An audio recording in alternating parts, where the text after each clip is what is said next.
guys, Comic Boom here to talk comic books and to review Wonder Woman issue 758 and maybe a few others, but we'll just start with Wonder Woman. Also, starting off with some Corona Light.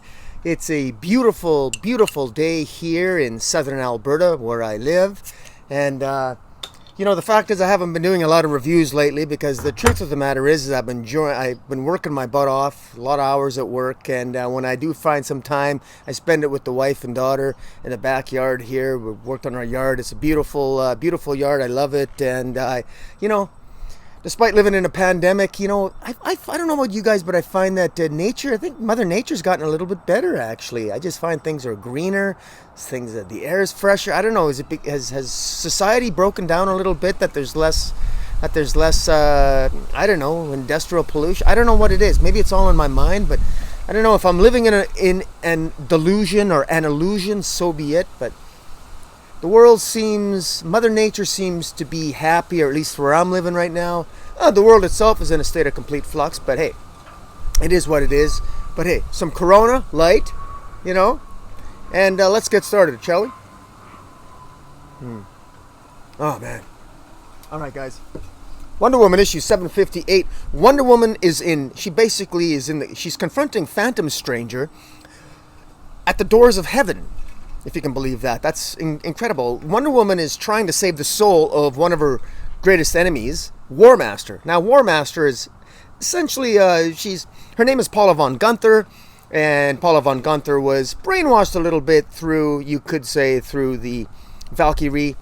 She's got a family legacy. The Van Gunthers go back centuries, and they've had an ongoing war against the Amazons.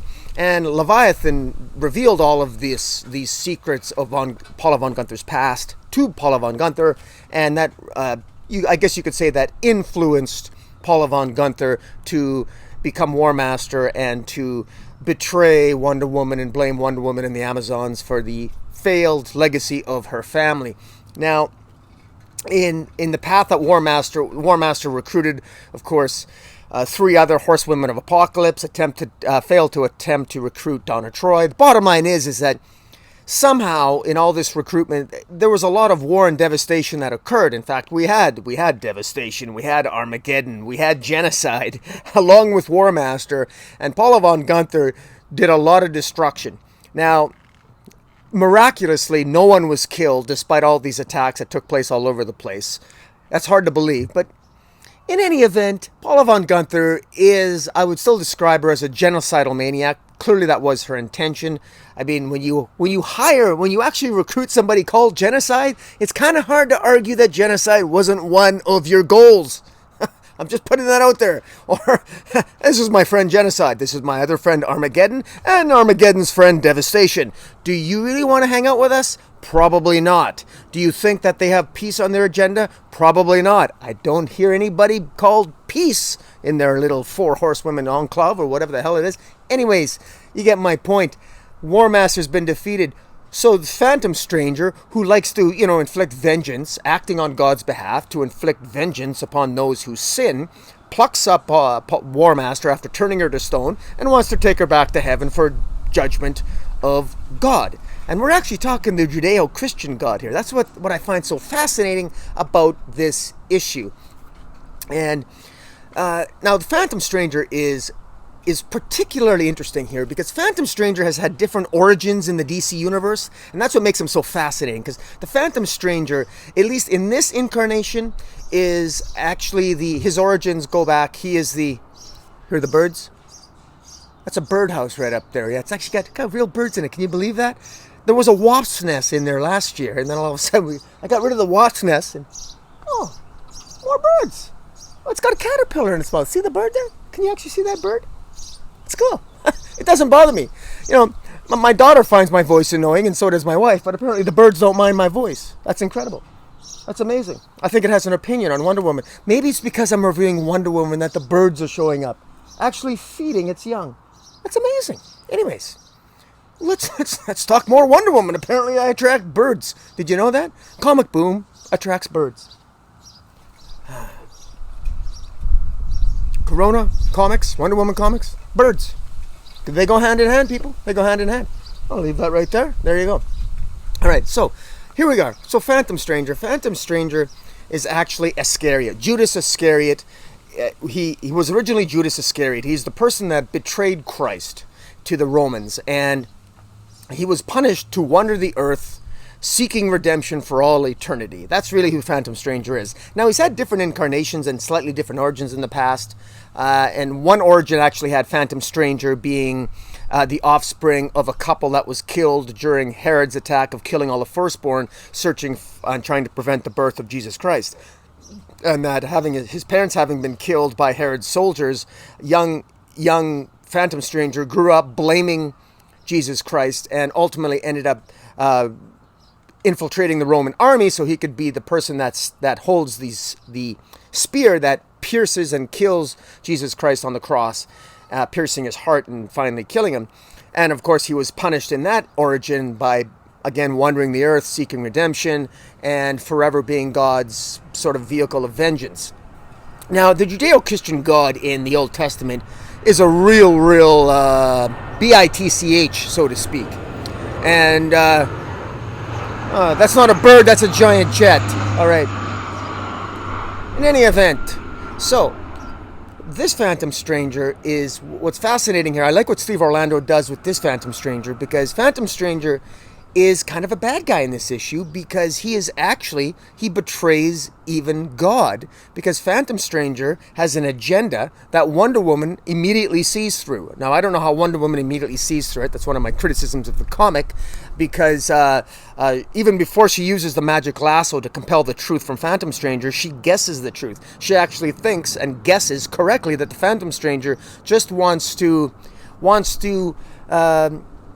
Phantom Stranger wants to punish Paula von Gunther as almost a way to make himself feel better, because for centuries the Phantom Stranger has failed to obtain redemption for himself, and in Phantom Stranger's failure, it's almost like he wants somebody to join him. So it's almost like he wants Paula von Gunther, that her sin goes back centuries along her ancestral lineage, and that's akin to Phantom Stranger's inability to find redemption after centuries of seeking it as the Phantom Stranger.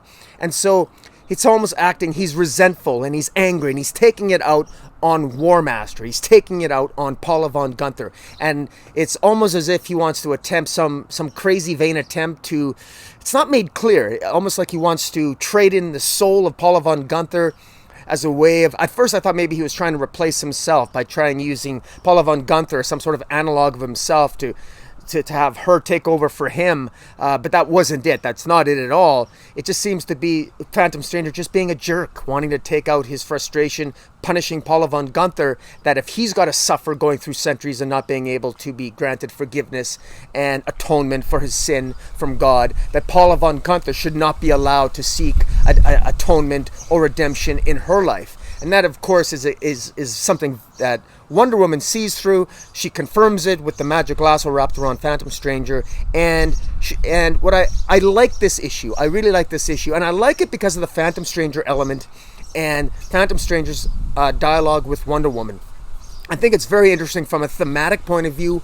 I love the themes discussed here because it goes right to the heart of one of the things that I find very fascinating, and that is the study of different religions, the study of different mythologies.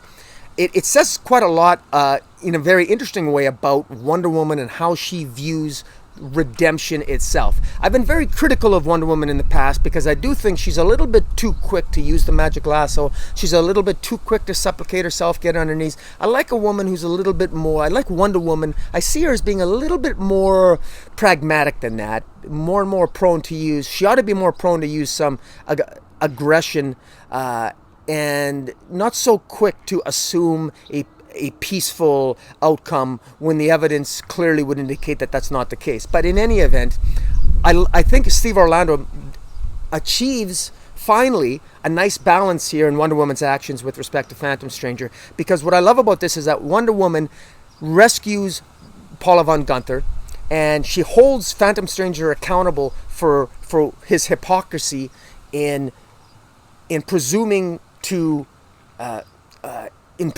condemn Paula von Gunther, War Master, and to purport to speak on behalf of God, literally the God, who is the Judeo-Christian God. Now, ultimately, Wonder Woman herself confronts God, him or herself. God, of course, doesn't have a gender here, but so I'm going to say his or her when I refer to God. And so Wonder Woman ultimately, in the end, is God rewards Wonder Woman by freeing Paula von Gunther and returning Wonder Woman and Paula von Gunther, of course, to the realm of to Earth. And I find it very, very, very, very interesting because it says a lot about Wonder Woman. It says a lot about the Phantom Stranger, and it says a lot about how they view God. Now, the way Wonder Woman views God, Wonder Woman's relationship with her gods is based on what I would call a covenant. And a covenant being that a covenant is a relationship you have with God. And when you have a relationship with anybody, you have a conversation with them. And when you have a covenant, one thing that strengthens that covenant is interaction back and forth and a dialogue. For example, that can be juxtaposed against a relationship with gods that is strictly blind faith and blanket obedience. So if you have blind obedience to your God, that means that you cannot question your God. And that's always a problem. If you can't question your God no matter what, if you blindly follow your God, that he or she could tell you anything and you would do it.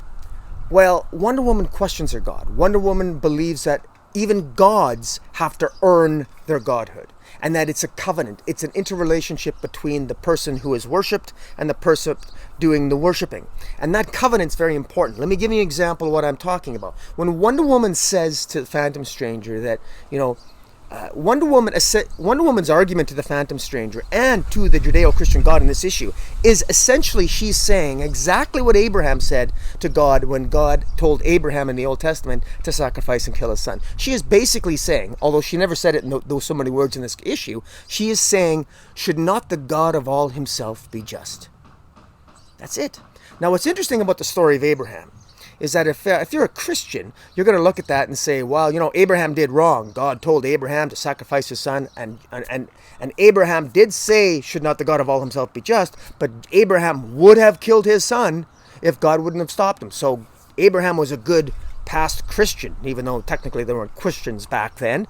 But technically, even by Christian standards today, you could interpret Abraham's actions as being a good wannabe Christian, in that he was going to obey God blindly. But for other mythologies, other religions would say, wait a minute, what Abraham did was calling God into question. Because the real story, according to, let's say, the Jewish faith, and I would argue Wonder Woman would say what Abraham did is exactly what Wonder Woman would do. Abraham questioned God and said, hey, should not the God of all himself be just? And what did God do? God intervened and said, okay, you're right. God intervened and he didn't have to kill his son Isaac. And so what's the message there? Well, I submit that Wonder Woman's message, and the message that she's embodying in this issue, is that God will even impugn him or herself if it means upholding the dignity of man and what is right. Just like God intervened and changed his mind and told Abraham, you know what, I changed my mind, don't kill your son as a sacrifice to me. God changed his mind and allowed Wonder Woman to seek to redeem War Master Paula von Gunther. I like that. It makes me think about how I conceive of my God, about my own relationship with a higher power, or even if it's not a higher power.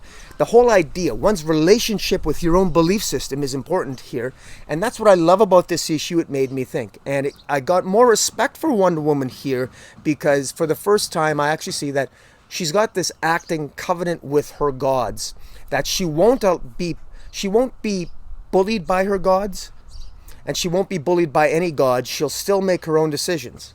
Now, and the fact that at the end here, God himself relented, and you could tell, it's implicit that God is agreeing with Wonder Woman and lets her leave. And he ultimately, Phantom Stranger, continues to be punished because Phantom Stranger still hasn't learned the lesson that Wonder Woman has learned in a single lifetime. The Phantom Stranger has still failed to learn after living multiple lifetimes. And it says something about that really atonement forgiveness and redemption starts from within. It starts in you. It doesn't start by something somebody else has to do. You have to begin by forgiving yourself. And it's clear in this issue that Phantom Stranger has never forgiven himself. And that's why his atonement will never happen.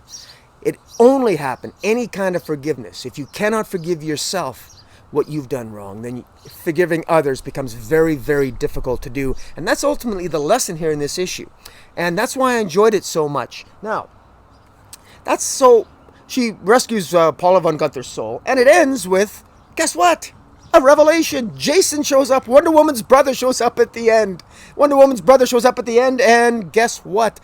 I don't know how he gets back to Earth, but it ends with a scene with Jason with his male lover on the Asian coast, and the Fates intervene. The Fates basically have called Jason back, and we're not really sure why, but the Fates, obviously, the Fates showed up. The Fates have been working in the background for well over a year now in Wonder Woman, and they've got some sort of agenda. First they manipulated the cheetah to destroy Wonder Woman. Now it looks like they're trying to manipulate Jason to destroy Wonder Woman, but Jason, of course, he says he's not going to ever betray his sister again. We're not sure how Jason comes back. He just suddenly seemed to appear in the Asian coast.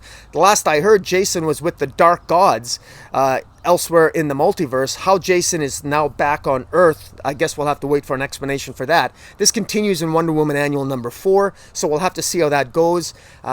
Interestingly enough here, this is something that not a lot of people are talking about, but it does appear that apparently it's been confirmed that Jason, Wonder Woman's brother, is in fact gay. Now, what's interesting about that is throughout James Robinson's run, James Robinson run more than once during James Robinson's run, which introduced Jason, Wonder Woman's brother. I joked that Jason, when he first appeared, that he looked kind of gay. I actually used that word, he looked kind of gay, because he had these blue cut-off shorts, and he was like hopping around, and he looked kind of like a Peter Pan type. And I don't mean to, I hope I didn't offend anybody saying that, but you know what I mean. He looked a little bit effeminate at first, so but at the time, I said he looked a little bit gay. I didn't like his costume, but it is what it is. But he slept with Grail. He slept with Darkseid's daughter, and James Robinson also portrayed him having threesomes having wild parties, and it showed him with threesome with 2 other women. So I just naturally assumed that he was heterosexual. But hey, I guess he's gay, and I guess it's canon now. And I also heard through the grapevine, through various sources, that in fact this was a dictate by DC Comics, that Steve Orlando himself is an outspoken, he's gay himself, and he's a big supporter of LGBT, etc., etc. And so one would assume that maybe this was Steve Orlando's idea, but apparently this came from up on high. That DC Comics editorial, they want Jason, Wonder Woman's brother, to in fact be gay, and that it be canon, and so it is.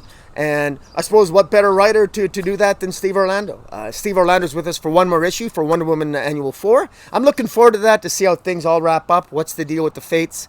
And then, of course, in issue 759, I believe is going to be the first issue. Maxwell Lord shows up in the first issue, written by Marika Tamaki.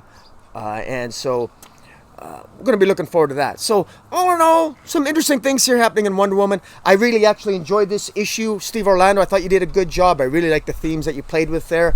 And looking forward to see what happens in Wonder Woman Annual 4. And in particular, I am looking forward to the return of Maxwell Lord. Now, I'm not a huge fan of Marika Tamaki. But I'm certainly willing to give her a shot. Her Supergirl being super, I've read that. That wasn't bad. I thought it was okay. Wasn't a big fan of her She-Hulk. But hey, let's give her a shot and see how she writes Maxwell Lord. I hope it's not like Maxwell Lord in the movie. I fear that it will be, because I got some trepidation about what I've seen about scenes from Maxwell Lord in the Wonder Woman 1984 movie, which I think is somewhat laughable, but it is what it is. Guys, thanks for listening to me rant. You probably would rather listen to the birds. Can you hear that? Can you hear the birds? Yeah. Anyways, Check me out on Twitter at Metropolis40. Hit the subscribe button. And until next time, Comic Boom out.